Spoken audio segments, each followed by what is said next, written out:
Welcome everyone for this evening's guided meditation. So happy Easter before we begin this evening's chanting, and we will start with our paying homage to the Buddha and taking three refuges, observing the five precepts and chanting the qualities of the Buddha, Dhamma and Sangha. After that, there will be guided meditation, and followed with that, we will have a discussion on happiness according to Buddha's teaching. So please join me from now on. Sadhu, sadhu, sadhu. Namo tassa bhagavato arahato samma sambuddhassa. Namo tassa bhagavato arahato samma sambuddhassa. Namo tassa bhagavato arahato samma sambuddhassa. Buddhaṃ saraṇaṃ gacchāmi. Dhammaṃ saraṇaṃ gacchāmi. Sangham saranang gacchami. Dutiyampi buddhang saranang gacchami. Dutiyampi dhammang saranang gacchami. Dutiyampi sanghang saranang gacchami. Tatiyampi buddhang saranang gacchami. Tatiyampi dhammang saranang gacchami. Tatiyampi sanghang saranang gacchami. Panatipata veramani sikkhapadam samadhiyami. Adinnādāna veramani sikkhapadam samadhiyami. Kāmesu miccācārā veramani sikkhapadam samadhiyami. Musāvādā veramani sikkhapadam samadhiyami. Turāmēraya majjapamā daṭṭhānā veramani sikkhapadam samadhiyami. Itipiso bhagavā araham sammā sambuddho vijjācarana sampanno sugato lokavidu anuttaro purisa dhamma sarathi sattha deva manussānaṃ buddho bhagavati.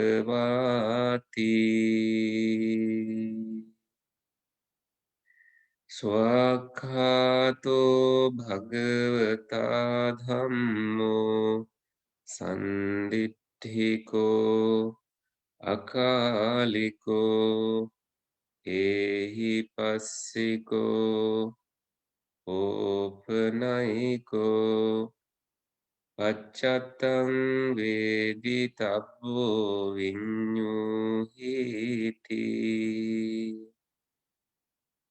Supatipanno bhagavato savaka sangho Ujupatipanno bhagavato savaka sangho Nyayapatipanno bhagavato savaka sangho Samichi patipanno bhagavato savaka sangho Yadidang chattari purisa yugani Attha purisa puggala Esa bhagavato savaka sangho Ahuneyo, Ahuneyo, Dakhineyo, Anjali Karaniyo, Anuttarang Punyakhetang Lokasati. Sadhu, sadhu, sadhu.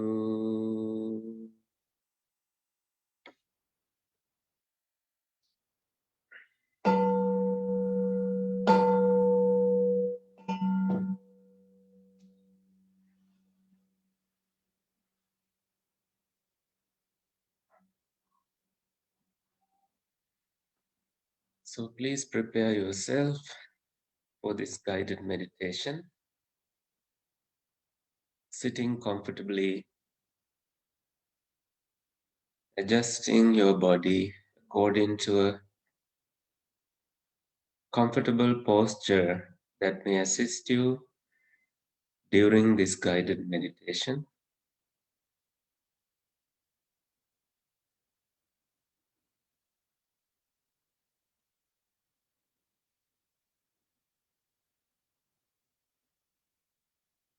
Feel your surrounding, the atmosphere. You are being held by what you feel in terms of the present moment awareness.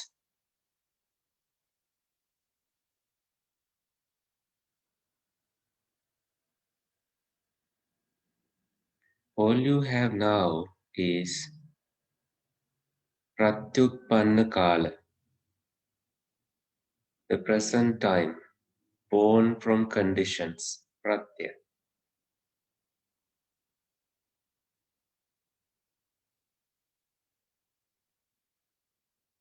Even if you were to think about the future, you are doing so now.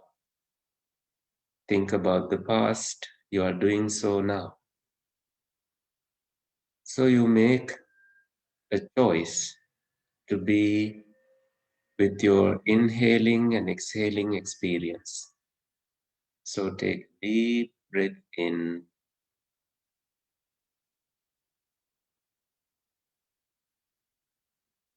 and relax.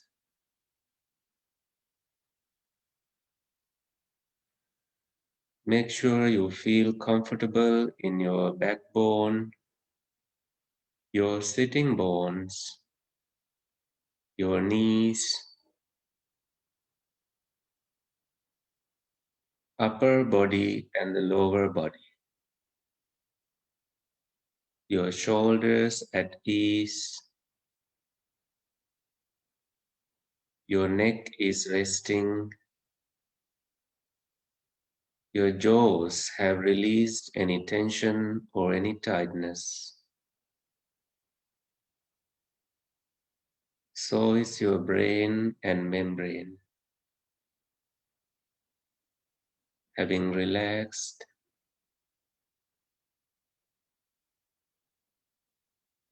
bring your attention to your breathing.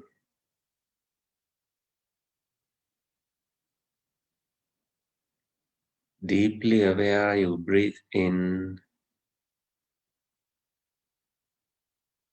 Deeply aware, you breathe out.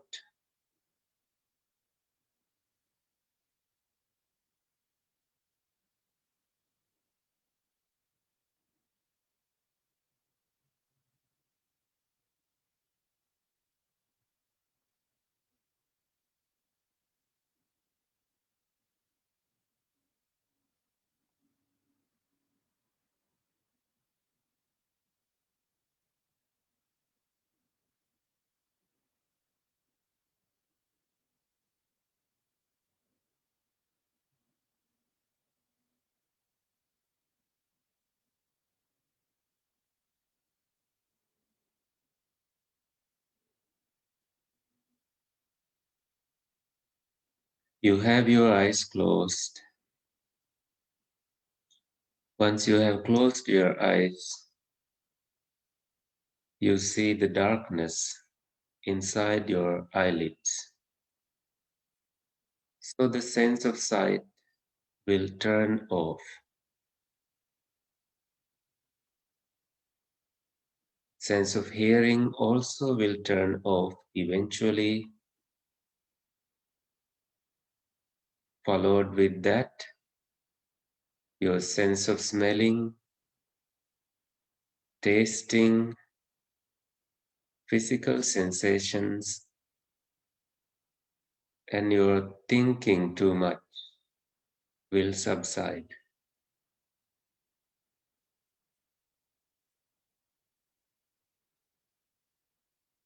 Your breath is happening now, not in the past, not in the future.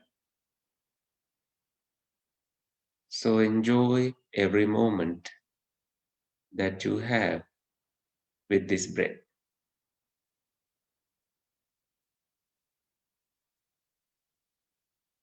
unaffected by any thought, unaffected by any emotion.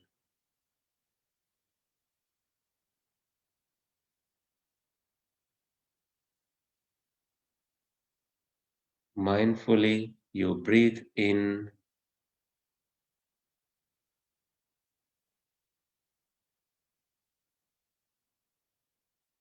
mindfully, you breathe out.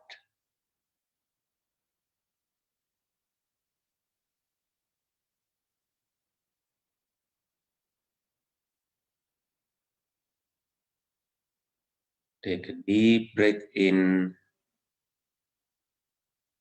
nothing to investigate in that breath, and release. Once again,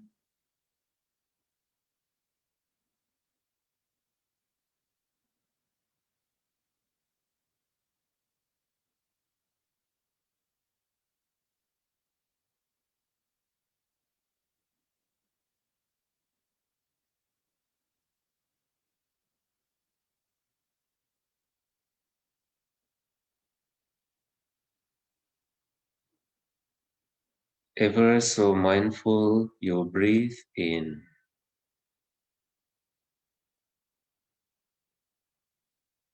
and you breathe out.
What are all these thoughts doing? Come back to your breath. Take a mindful, long breath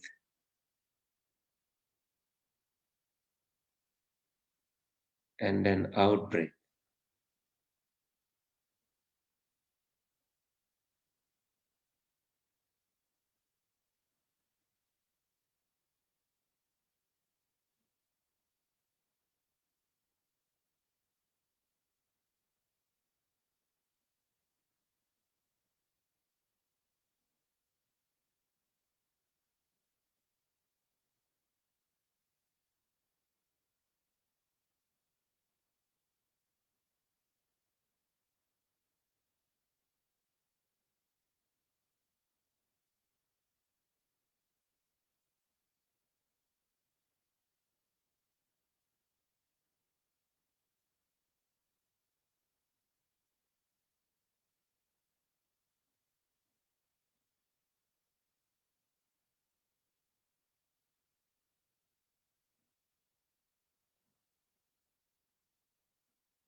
You apply full awareness, whether it is a short breath or a long breath now.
You can now sustain your attention on the whole body of breath.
Let your mind be soft, mudu, by letting the five hindrances disappear.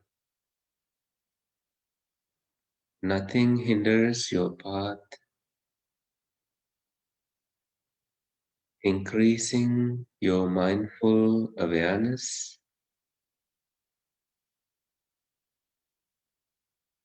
You aren't lost. You stay present,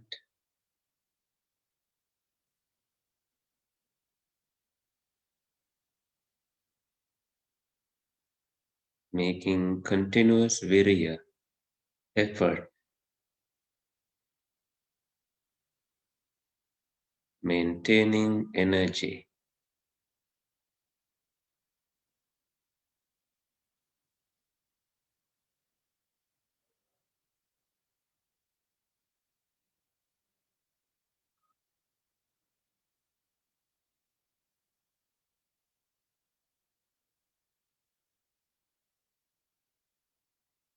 Let the breath blend with each moment of your awareness.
Let stillness arise in you,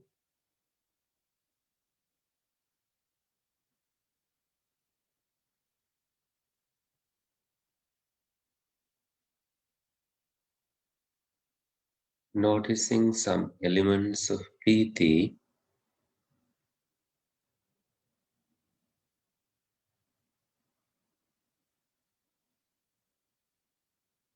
some form of happiness,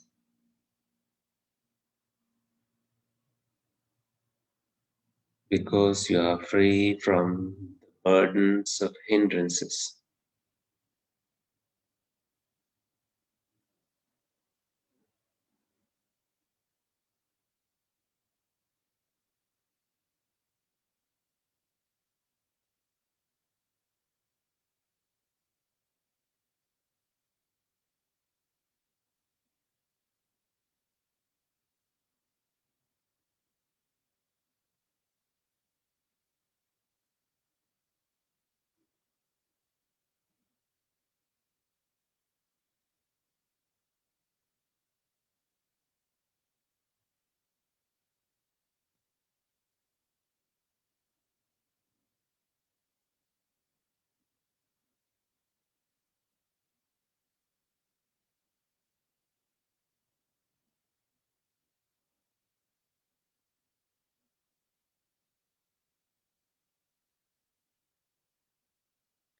Sustain a hindrance free state of mind,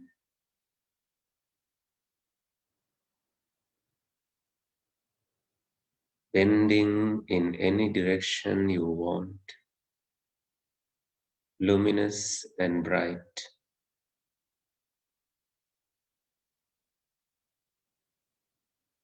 pure and happy.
The breath in your kaya, your body,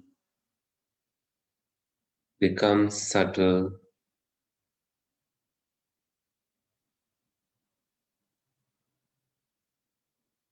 so subtle that it may disappear from your awareness.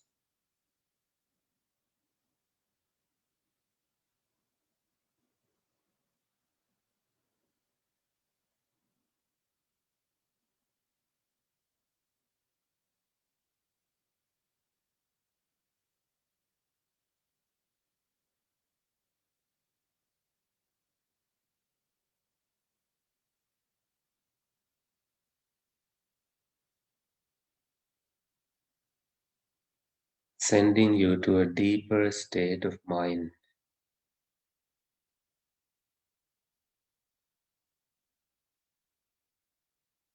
making these conditions you stay aware.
If aversion arose in you because of the sound that you heard, that is a hindrance for your purity of your mind, and you have made it yours by applying I, me, myself, and reacting.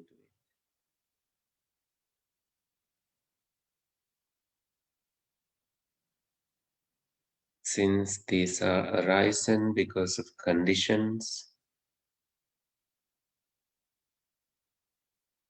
you reflect wisely on it.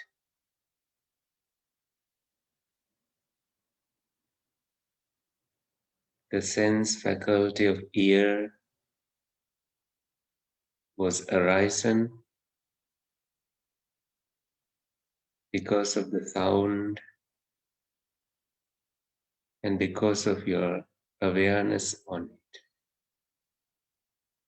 It has now disappeared, and then your mind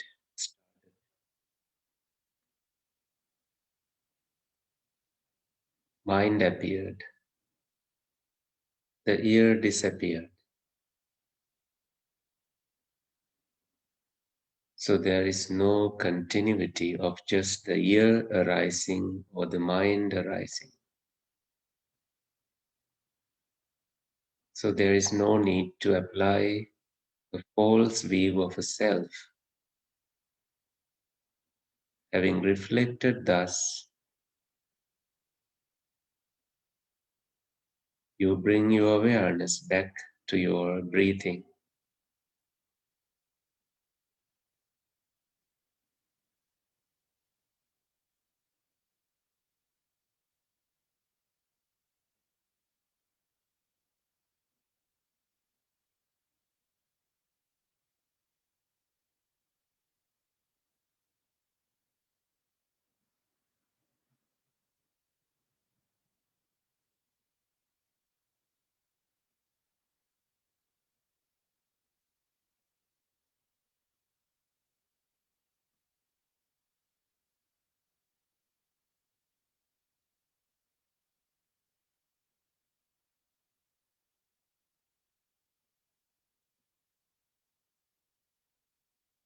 What is present now is your breath.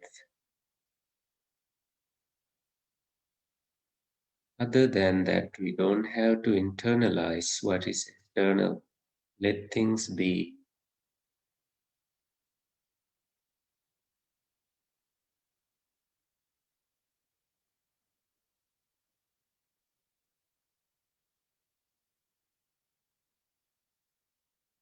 Letting the hindrances disappear again and again.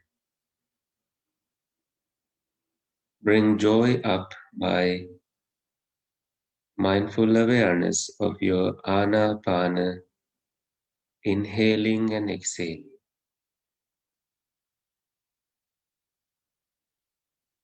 Applying sati, mindfulness, to each and every breath.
We will now radiate universal goodwill.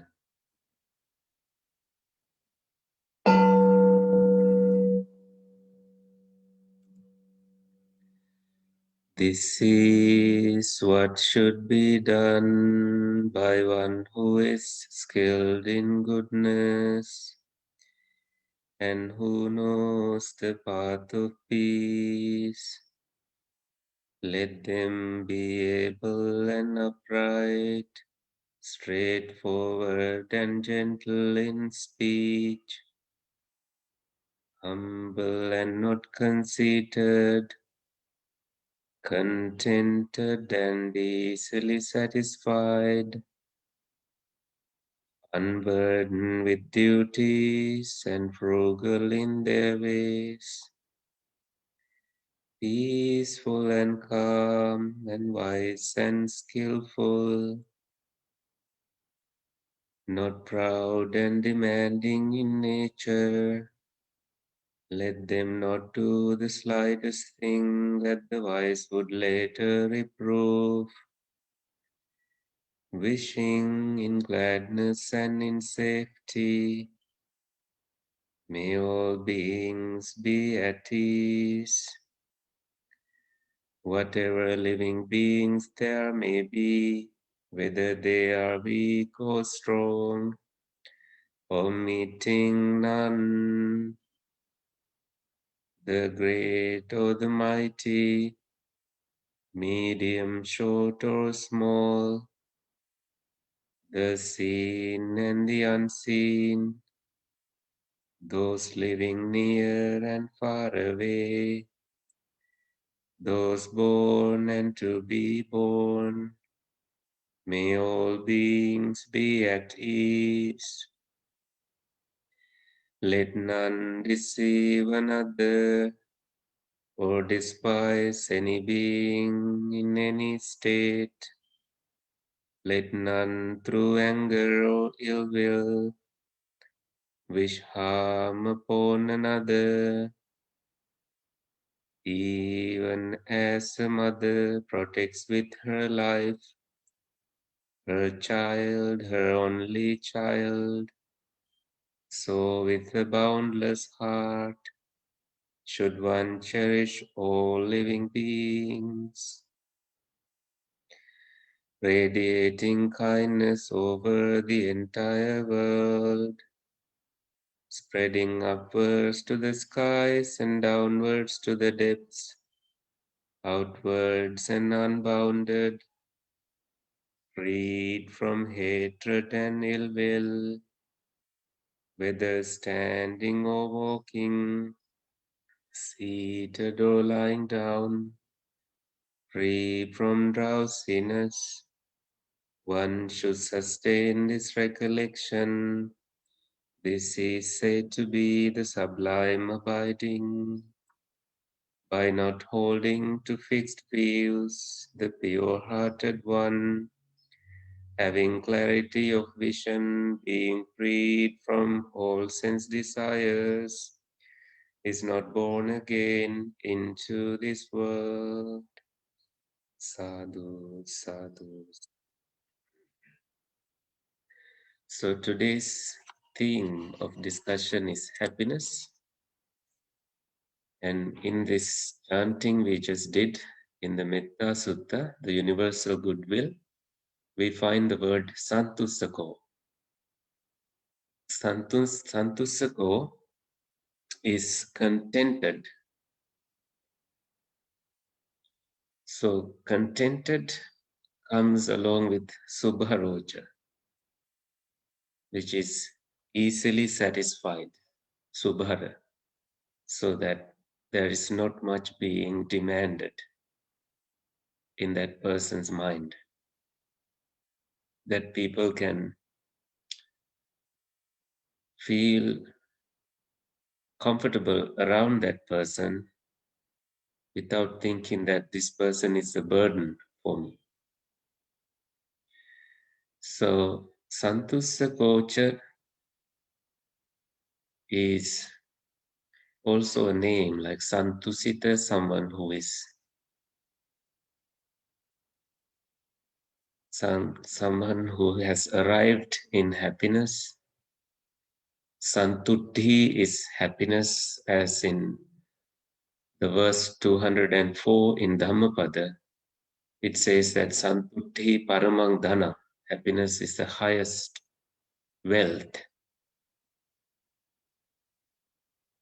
Happiness, why did the Buddha say something like that? Happiness is the highest wealth. So you can see various people living in various conditions. If you happen to travel in a train in India, it is inevitable that you will meet a type of people who wear saris. You can tell that they are men dressed in a sari, and people have labeled them as hijras. They live in small places. They have their gas oven and the rice cooker and their bed and everything in a 8-foot area where they also have a little space for sleep. And when it is their turn, they get into a train and they forcefully sometimes ask for money. Though if you don't give money, they would force you to give. So these people, what is their happiness? They have a different identity. They identify themselves as transgendered people sometimes, or some queers, some type of people who don't fall into the gender norms in the society. It doesn't happen in Sri Lanka or elsewhere that way, but these are in big numbers available and openly available in Indian culture. And someone said they are happy in their small places. So they don't have these big mansions or places to be happy. They look happy. They pose for pictures happy. I think everybody poses for pictures in happy state of mind. Smile. Even babies love to smile for the camera. So happiness is a big discussion in the contemporary world. People have TED Talks on happiness. So this made me, think about what did the Buddha teach about happiness? Yes, last night in Sri Lanka, Mrs. World was crowned, and immediately after crowning, the former Mrs. World came forward and said, "Oh, she's a divorcee, so she doesn't deserve to be contested, or she doesn't deserve this crown." So somewhat forcefully, she grabs the crown and puts crown in the runner. So the happiness of the previous person was destroyed momentarily after winning the crown. So she runs away to the back of the stage. Videos emerge about this. And the runner-ups gains a different kind of happiness. So these are worldly happinesses, conditioned upon winning and losing. So this is an interesting example to look at how happiness is so temporal. Now, for us to understand what the Buddha has taught about happiness, I have created a little collection of things from different places as I found them. They are in this email.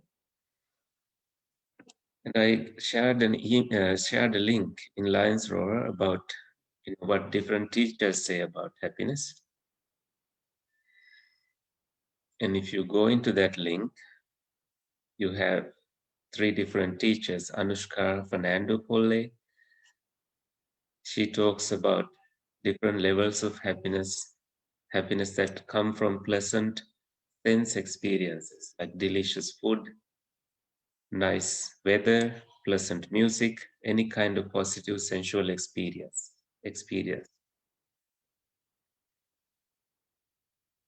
So this talks about happiness in the mind and heart. And then she says the highest level of happiness is a deep contentedness and peace beyond all changing circumstances. So she's hinting at some kind of happiness beyond the sensory experience. This is when the Buddha said, Nibbanam paramang sukham.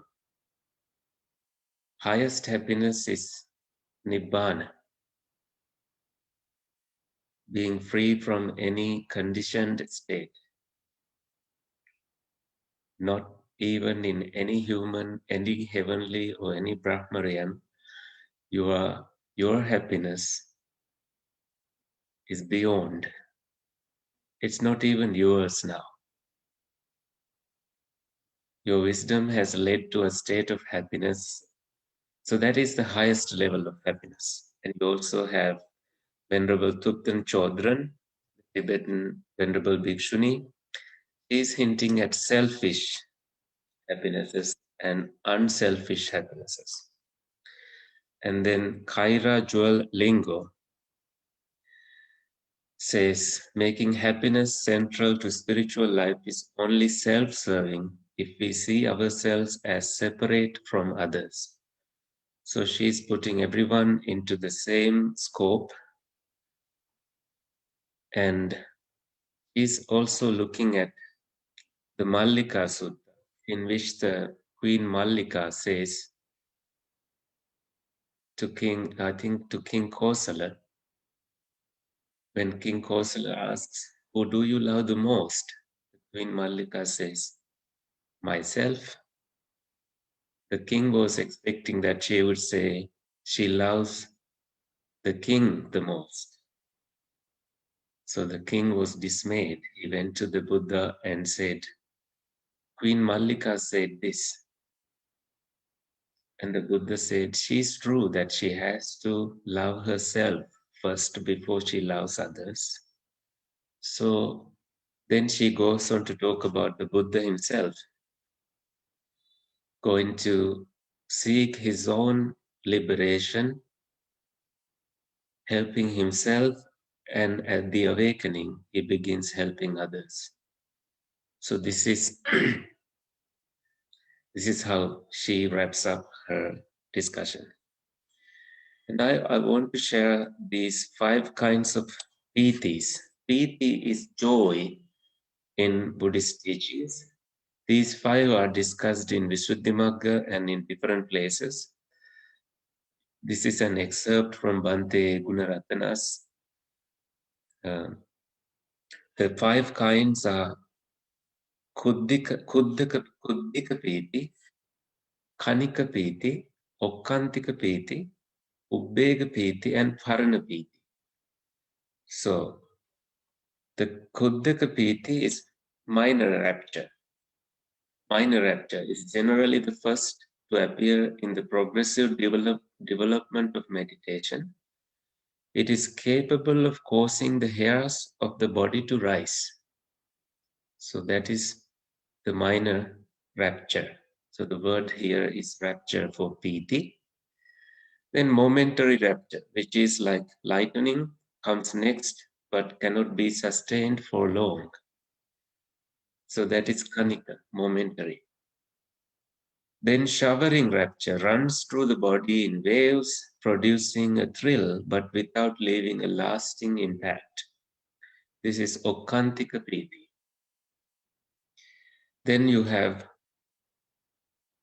uplifting rapture, which can cause levitation, is more sustained but still tends to disturb concentration. So the form of rapture most conducive to the attainment of jhana is all-pervading rapture, paranapiti, all-pervading the body, which is said to suffuse the whole body so that it becomes like a full bladder or like a mountain cavern inundated with a mighty flood of water. So the Visuddhimagga states that what is intended by the jhana factor of rapture is this all-pervading rapture, which is the root of absorption and comes by growth into association with jhanic absorption. And I have quoted one part of jhana. Let me say.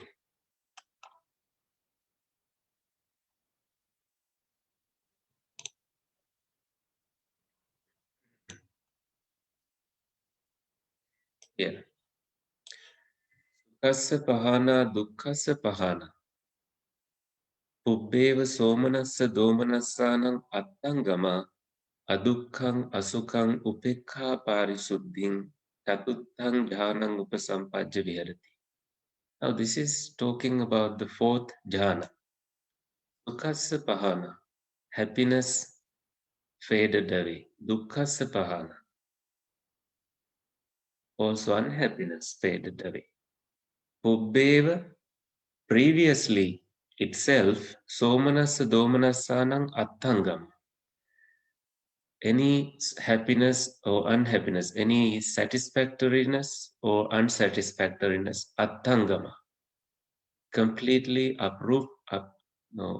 uprooted from your mind. Adukkhaṃ asukham, there is this neither painful nor pleasant experience. Upekkhā parisuddhiṃ, there is equanimity and purity. This is talking about a deep absorption level of your mind. As we were trying to approach it today, I was a little disturbed by the sound that that suddenly came. But then we went into insight meditation and tackled it. So this is the skill required in that kind of situation. So if we went on, we might have experienced the kind of rapture and then let go of that rapture. Sukhassa pahana, dukkhassa pahana. Pahana is repeatedly mentioned here 2 times. Abandoning sukha and dukkha, both happiness and unhappiness. Then somanassa is, mana is soma, like mana is happy and that you have let go of that too. Attangama is letting go of that. And domanassa, dummanassa is a state of like not happy state of mind. So what is being spoken here is the kind of meditative happiness that too has disappeared because conditioned and it disappears, but your equanimity, upekha, and the purities of your mind, pure state of your mind is maintained in this level of absorption. So let's bookmark that state and continue our discussion. And there is Nekkhamma Sukha, experienced by Arahants, happiness of renunciation, Nekkhamma Sukha. What has been renounced is your lust, your desires, constantly being aroused by desires. The Arahant has put down this kind of constant arousals. Let things fade away until the mind has reached the purest state and all perceptions have subsided. And there is Pavatta Piti Sukha being talked about in sutras, that is being in a state of happiness. Pavatta is that sustainment of happiness, which is part of Dhammata, taming of your mind, that that comes as a result of your ability to sustain your awareness when there is happiness arisen in your mind. Your mind becomes a playground for that person who is in that state of mind. Then we have delight.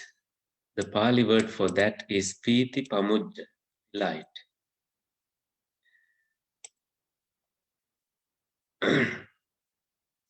Now this is this is taken from the Pali English dictionary. Yang ime pancha kama gune paticca. Because of the five sensual pleasures, uppajjati arises, sukhang, happiness, somanassang, mental happiness, idang uchyati kama sukhang. This is called the sensual pleasure. So if you are pleasing your eyes, this is kama sukha, happiness, sensual pleasure. So you take asado, you delight in it. And these have been renounced by saints who have arrived at sainthood, purity of the mind. And they are anapekkino kamang pahaya, anapekkino, without expecting anything, kamang pahaya, having abandoned karma. This is in Dhammapada 346. And also, if you are taking notes, there is santutti. As I think I mentioned that too earlier, santutti paramangdana, happiness as the highest wealth, contentment, satisfaction. And now I have taken these quotes in the middle of before I go to the sutra. Happiness is a journey, not a destination. This is found in quotes on happiness. Happiness is a gift, and the trick is not to expect it, but to delight in it when it comes. This is by Charles Dickens. Happiness is not something ready-made. It comes from your own actions. This is from His Holiness the Dalai Lama. And then another quote without its author is, the best makeup that you can put on your face is happiness. You are responsible for your own happiness. If you expect others to make you happy, you will always be disappointed. So this is hinting at something that happiness is your own responsibility. Then this quote, I didn't find out what happiness means until I got married, and then it was too late. If you want to talk about that, stage is yours. And then don't let your happiness be controlled by something you can't control.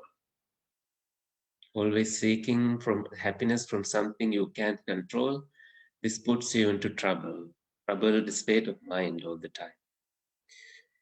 Be happy not because everything is good, but because you can see the good in everything. So that ends the collection.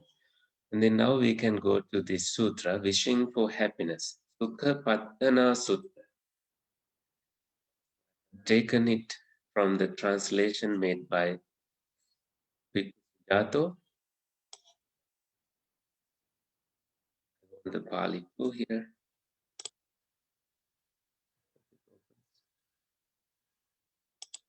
Earlier. Anyway, the Buddha says,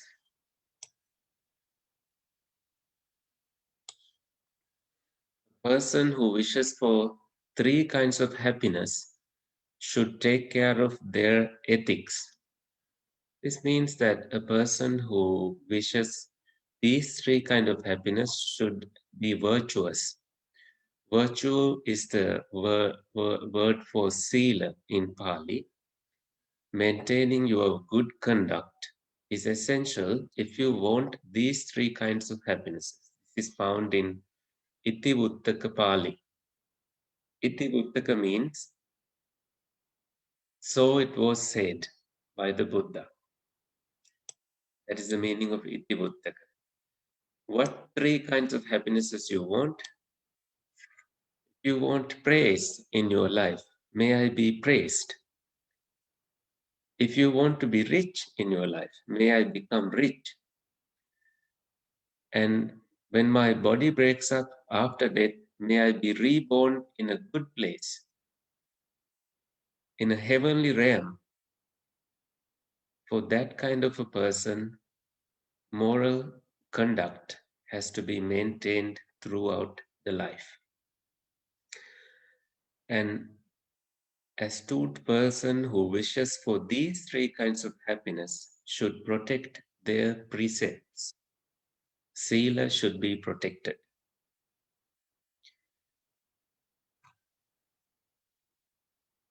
And now he goes into verses. Wishing for three kinds of happiness, praise, prosperity, and to delight in heaven after passing away, the wise one should take care of their sila. Though you do no wrong, so now it goes into talking about who you should associate. Even if you do not do any wrong, if you associate with someone who does wrong, you are suspected of doing something wrong. And your disrepute grows. Your reputation is also damaged because you have company of the bad friend. Then whatever kind of friend you make, with whom you associate, that is how you become. You become a person that you associate with. For so, it is when you share your life. You share your life with that person, so you become someone like that. Then the one who associates and the one who one associated with. So they associate you or you associate them. The one contacted and the one who contacts another are like an arrow smeared with poison that contaminates the quiver. A wise one, fearing contamination, would never have wicked friends. Is telling that an arrow smeared with poison is dangerous because when it is stuck in you, it's hard to pull out. And even after pulling out, that poison has damaged you. A man who wraps putrid fish in blades of grass makes the grass stink. So it is when associating with fools. You are associating with people who make bad decisions and so on. Your reputation is damaged because of this. Like wrapping rotten fish in um, in some kind of grass, because the wrapping also smells fish. But one who wraps sandalwood in incense in leaves makes the leaves fragrant. So if it is sandalwood that you wrap with the type of leaves, and it has a lasting smell, fragrance in that sandalwood, in that leaves after removing the sandalwood. So it is when associating with the wise. Knowingly, they'll end up like the wrapping. The astute would shun the wicked and befriend the good. The wicked lead you to hell. The good help you to a good place. This too was spoken by the Blessed One. That is what I heard. So that is what I heard is Iti Uttaka. So the discussion started with wanting praise, wanting to become rich, and wanting to be born in heavenly realms. Now, this is interesting because those who have worked to richness in their life, if they had, if they did not protect their precepts, that they engaged in adultery, gambling, it is a hindrance for their rising into status in their life to richness, because you'll have to spend the money that you earn because you are poor and you can't really become rich by wasting your money on those gambling things. So it is practically true that this could be damaging. Your virtues need to be maintained continuously. You work hard maintaining discipline, especially if you can maintain brahmacharya, a celibate life with no relationship whatsoever. This kind of a person can have all the mind to oneself, like Nikola Tesla, for example. It says that he preferred a celibate life and he worked hard and worked sometimes 18 hours or even continuously for so many hours, and he was on his own in his life. And it says that when thoughts arose in his mind, these were like flash moments, and some answers to the questions that he was thinking about appeared just out of nowhere like that. Anyway, let's go back to the discussion. There's more to discuss.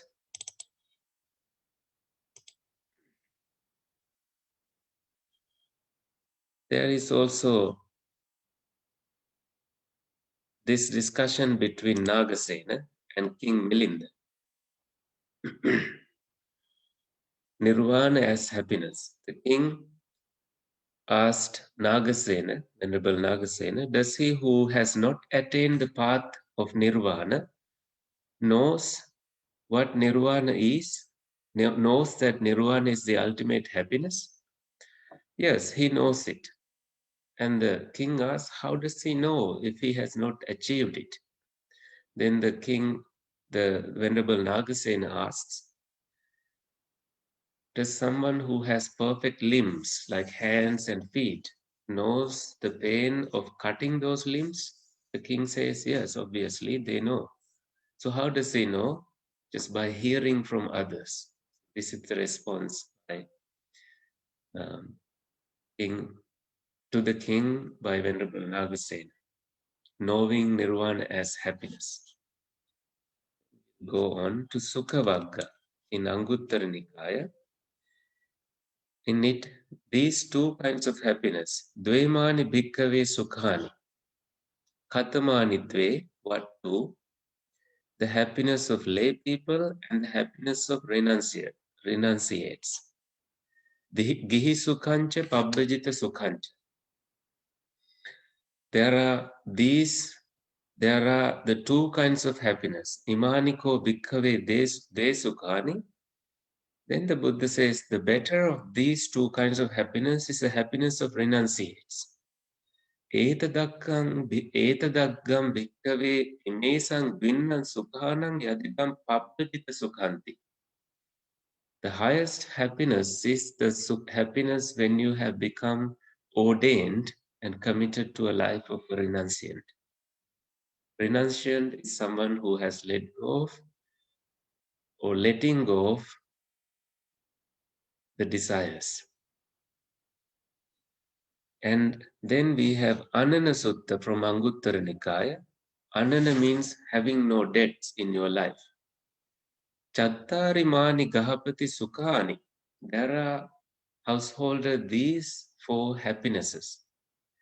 Adhigamaniyani, that one should attain to. Gihina kama bhogina, someone who's living a householder's life. Kalena kalan samayena samayang upadaya, time to time. You will experience this. What kind of four happinesses? Katamani chattari, the happiness of ownership. You have come to ownership of wealth, and then happiness of using wealth, this wealth that you have earned with good principles, good conduct, and good means, and also happiness of having no debt, that you don't own any money to anybody, that kind of happiness. And also blamelessness. Nobody blames you for any wrongdoing at the end of your life. When thinking of these terms, you will feel happy. So these are called Attisukha.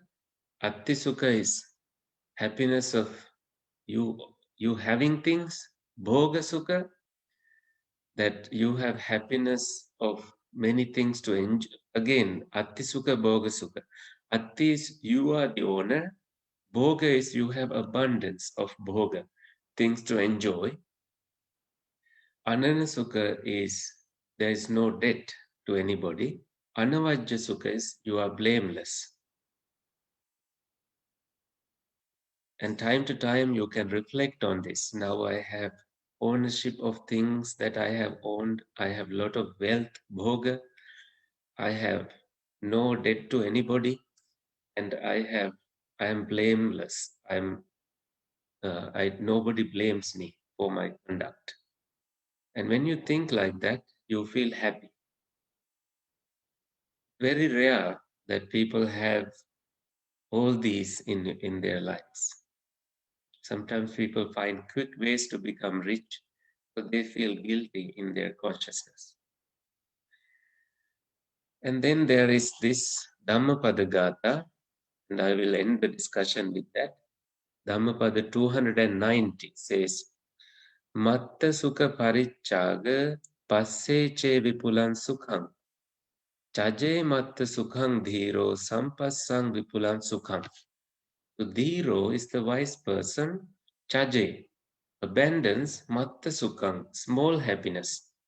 Sampassang vipulan sukham, seeing the greater sukham, happiness. If by giving up small pleasures, great happiness is to be found, the wise should give up small pleasures, seeing the great happiness. So this is about the story that happened in Vesali when there was a pandemic at that time. There were dead bodies everywhere. People didn't have enough food. People were affected by the famine. So the Buddha was invited because nothing worked until the Buddha visited. And then there was rain, and a lot of gifts were brought to the kingdom because of the Buddha's visiting. And then monks started discussing about why the Buddha is receiving so many gifts now. And then the Buddha said, it's not because anything I have done in my present life. It is because I have done something great in my previous life. That I was a student of a certain teacher, and I was not happy with the teachings, and I wanted to find higher happiness. So I went looking for higher happiness. I was sent to a Pacheka Buddha, a subordinate Buddha who awakens but does not teach. And then he said, you should become a monk. And because of his advice, I became a monk and I became a Pacheka Buddha. I'll read the story. Once there was a Brahmin named Sankha who lived in the city of Taxila.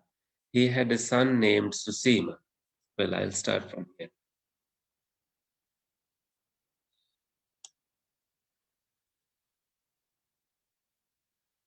Two days after their arrival at Rajagaha in Vesali, while the bhikkhus were talking about the amazing grandeur and glory of the trip to and from Vesali, the Buddha arrived on the scene. On learning the subject of their talk, the Buddha said to them, bhikkhus, that I have been revered so much by Brahmas, Devas, and human beings alike, and that they have made offerings on such a grand and lavish scale to me on this occasion is not due to the power I now possess. It is simply because I had done some small meritorious deeds in one of my previous existences that I now enjoy such great benefits. Then the Buddha related the story of one of his past existences when he was a Brahmin by the name of Sankha. Once there was a Brahmin named Sankha who lived in the city of Taxila. He had a son named Susima. So the Sankha was the former Buddha, not the Pacceka Buddha. When Susima was 16 years old, he was sent by his father to another Brahmin to study astrology. His teacher taught him all that should be learned, but Susima was not fully satisfied. So his teacher directed him to approach the Pacceka Buddha, who were Buddhas who were then staying in Isipatana. Susima went to Isipatana, but the Pacceka Buddha told him that he must first become a bhikkhu. Thus he became a bhikkhu and was instructed how to conduct himself as a bhikkhu. Susima diligently practiced meditation and he soon comprehended the Four Noble Truths, acquired Bodhijnana and became a Pacceka Buddha himself. But as a result of his previous karma, Susima did not live long. He realized Parinibbana soon afterwards. Sankha, his father, came in search of his son, but when he arrived, he only found the stupa, the shrine, where the relics of his son were enshrined. The Brahmin felt very much distressed at the loss of his son. He proceeded to clean up the precincts of stupa by clearing away grass and weeds. Then he covered up the ground with sand and sprinkled it with water. Next, he went into the nearby woods for some wild flowers and stuck them on the wet ground. In that way, he offered his services and paid respect to the Pacceka Buddha, who was once his son. It was because of that good deed done in that previous existence of his that the Buddha gained such benefits, that he was showered with such lavish offerings. So he only did something so small like that, offering flowers and cleaning the ground of a Pacceka Buddha, who was his son. That is why the Buddha started gaining so much wherever he happened to be.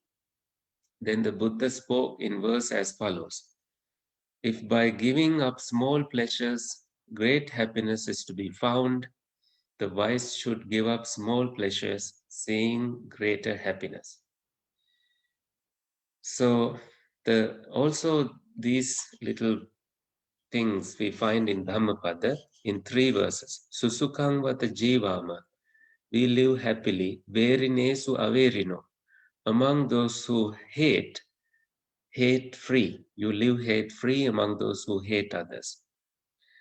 Susukang vata jivama aturesu anatura, you live in good health among those who have bad health because of the anger in mind. Susukang vata jivama ussukesu anusukha, you live happily, relaxed among those who are tensed. So these are found in Dhammapada, and I believe all these 18 people who are joining in Zoom may have learned something from this discussion. And now the stage is open for discussion. Go ahead, please. Bhante, Yep. when I think of happiness in samsara, I usually think of puñña, of making merit. Yes. And here in the West, even among Buddhists, people don't talk about making merit. And I've heard people talk down about making merit as if it's kind of a lowly kind of spiritual materialism. I'm going to earn my way into heaven or something, which is a very bad misunderstanding of making merit. And so the ways of making merit, I think, are very important to happiness of the kind here that can be experienced here in samsara. Yes, Glenn. Thank you very much for bringing that up right now. And I meant to talk about punya too, and it slipped off my mind. So, punyang hi etan sukasa divachanam. This is the word of the Buddha. Punya is another term for happiness, said the Buddha. Making merits, feeling that merit after earning that merit. So, merits after cultivating universal goodwill, and also merits after giving dana. So you can earn tons of merit by doing small and big things in your human life. It's by doing those that people have been born in heavenly realms. And you mentioned that making merits is condemned in the Western society. I was not aware of that. Although I see that people do animal rescue and people do little things like that, and they say, it is not that I need merits, I do it because I see that it should be done. But somehow, without expectations, they are making merits in their lives. And people do philanthropic work, helping feed those who are hungry, looking after the poor people, supporting um, various causes in the world, many organizations, um, and celebrities sometimes do these humanitarian works. So they do it also because sometimes all the money can be used, not for the tax money but for other purposes. So you earn by paying taxes. I think there is a refund, and you can use that for good works, as if you have established a non-profit. So, but I don't really know many things about that area. Anyway, bringing it back to uh, punya, the Buddha says, idhanandati, you rejoice here in this world. Pechanandati, you rejoice even after your death. Kata punyo ubhayatanandati, someone who has done merits rejoice in both places. So, Diswa kammang visuddhimattano, having seen the pure karma done by oneself, attano. So if you have things done like that, things done by purifying your sila, your virtues, and making offerings to virtuous monks, and you being virtuous, you earn merits, and monks being virtuous, you also earn merits.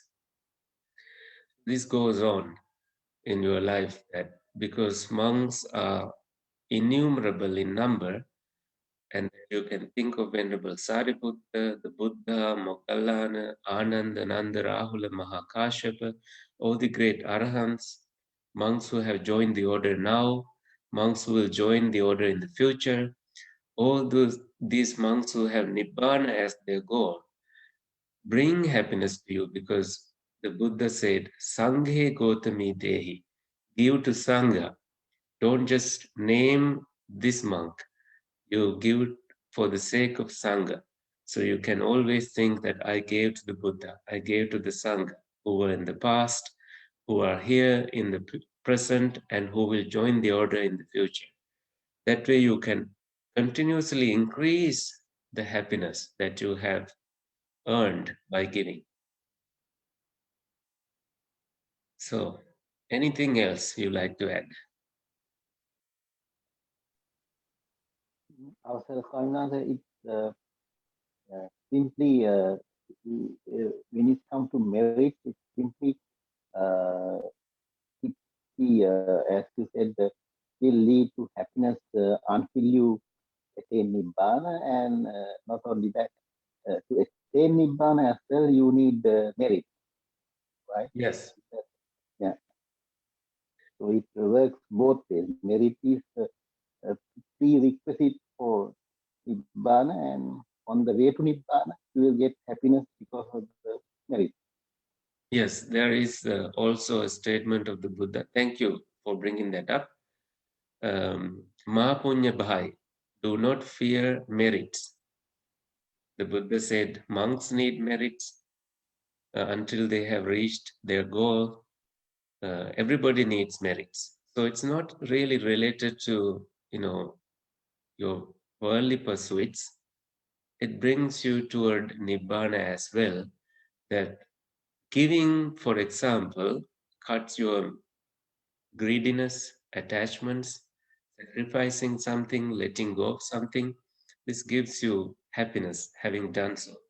So, yes, merits not only helps you to be born in better places, to the richnesses in the heavens, but also to achieve the supreme goal of the highest happiness, nibbana, in in your sansaric journey. Better if it is within this lifetime. Thank you. Anything else?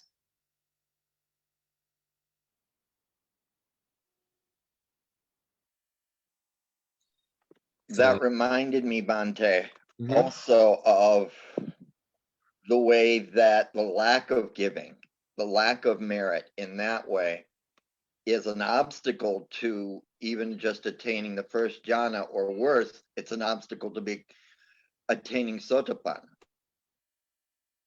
Yeah. So, and how could what we can think about how could that happen? Why does that happen that way? That person may not have felt any happiness after renouncing something they have, so they may feel like they don't deserve any jhanic happiness, right? And can you think of other reasons? Like, how could that be practically explained other than what I just said?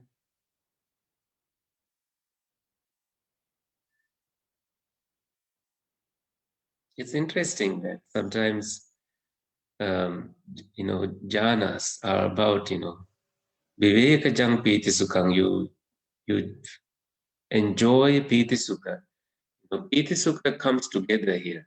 Joyful happiness, raptureful happiness, pervading happiness within your physical body, born from viveka, born from seclusion, no sensual attachments, no strings attached to sensual world. So there's viveka, seclusion in you, and that makes condition for happiness. If you have done givings, that brings you to happiness. You can see that you have taken your checkbooks out and send checks to Great Lakes Buddhist Vihara today itself. Anyway, let's take a moment to say happy birthday to Pujita Mahatma. I hear that it is his birthday today and he's joining this event. So feel free to say happy birthday, unmuting yourself. Happy birthday. Happy birthday, Pujita. Birthday, Pujita. Pujita, happy birthday. Happy birthday. Happy birthday. Many happy returns. Thank you very much. Thank you very much, all. Thank you very much, Kusal Hambroni. So Be that's well. that's a great moment to celebrate after meditation and after this discussion on happiness. So I hope you had a great day today. Save some cakes for us when the pandemic is over, and I hope your the dog Zeus is also getting a piece of that cake if you had one. Yeah. Yes. We'll make it happen. Right. So have a blessed day. And the whole family must be celebrating this moment. And we will not ask how old you are. We don't want to bring that happiness down. Still young enough to follow the Dhamma discussions. Right. Some people say it's my 30th birthday, you know. It's a trick to play. So maybe you can count that way. Thank you. Thank you very much. Anyway, happy birthday to whoever else who is celebrating the birthday or close to be celebrating birthday. We Sangha bless you and happy birthday. So let's transfer the happiness that we have earned to all the heavenly beings. Ettavata cha ammehi sambhatang puñña sampadang sabbe deva anumodantu sabba sampatti siddhya sabbe bhuta anumodantu sabba sampatti siddhya sabbe satta anumodantu sabba sampatti siddhya Idam me ñātīnaṁ hotu sukhita hontu ñātayo. Idam me ñātīnaṁ hotu sukhita hontu ñātayo. Idam me ñātīnaṁ hotu sukhita hontu ñātayo. May this happiness earned by us be rejoiced by heavenly beings and departed relatives. May their happiness increase. And may they enjoy heavenly rewards and also be free from sansaric bondings and sufferings. Sadhu, sadhu. Good night and happy meditation. Tedwan Sarnai Swamin Wahanse. Tedwan Sarnai. Tedwan Sarnai Swaminathan. Tedwan Sarnai. Thank you, Pati. Good night.